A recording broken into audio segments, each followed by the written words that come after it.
ಕಳೆದ 13 ವರ್ಷಗಳ ಅವಧಿಯಲ್ಲಿ 3 ಸರ್ಕಾರಗಳು ಅಧಿಕಾರಕ್ಕೆ ಬಂದರೂ 7 ಮಂದಿ ಜಿಲ್ಲಾಧಿಕಾರಿಗಳು ಬಂದು ಹೋದರೂ ರಾಜ್ಯ ಉಚ್ಚ ನ್ಯಾಯಾಲಯವೇ ಸ್ಪಷ್ಟ ಆದೇಶ ನೀಡಿದರು.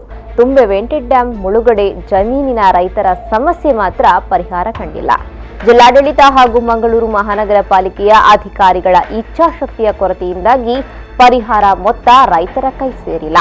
ಲಿಖಿತ, ಸ್ಪಷ್ಟ, ವೈಜ್ಞಾನಿಕ, ಪಾರದರ್ಶಕ ಹಾಗೂ ರೈತರ ಸಮಕ್ಷಮದಲ್ಲಿಯೇ ಮುಳುಗಡೆ ಜಮೀನಿನ ಸರ್ವೆ ನಡೆಸಬೇಕೆಂದು 13 ವರ್ಷಗಳಿಂದಲೂ ಜಿಲ್ಲಾಡಳಿತದ ಮುಂದೆ ಮನವಿ ಮಾಡಿಕೊಂಡರೂ ಮತ್ತೆ ಮುಳುಗಡೆ ಜಮೀನಿನ ಮಾಲೀಕರಿಗೆ ತಿಳಿಸದೆ ಮುಚ್ಚುಮರೆಯಲ್ಲಿ ಸರ್ವೆ ಕಾರ್ಯ ನಡೆಸುತ್ತಿರುವುದು ರೈತರಿಗೆ ಆಡಳಿತ ವ್ಯವಸ್ಥೆಯ ಮೇಲೆ ವಿಶ್ವಾಸ ಕಳೆದುಕೊಳ್ಳುವಂತೆ ಮಾಡಿದೆ.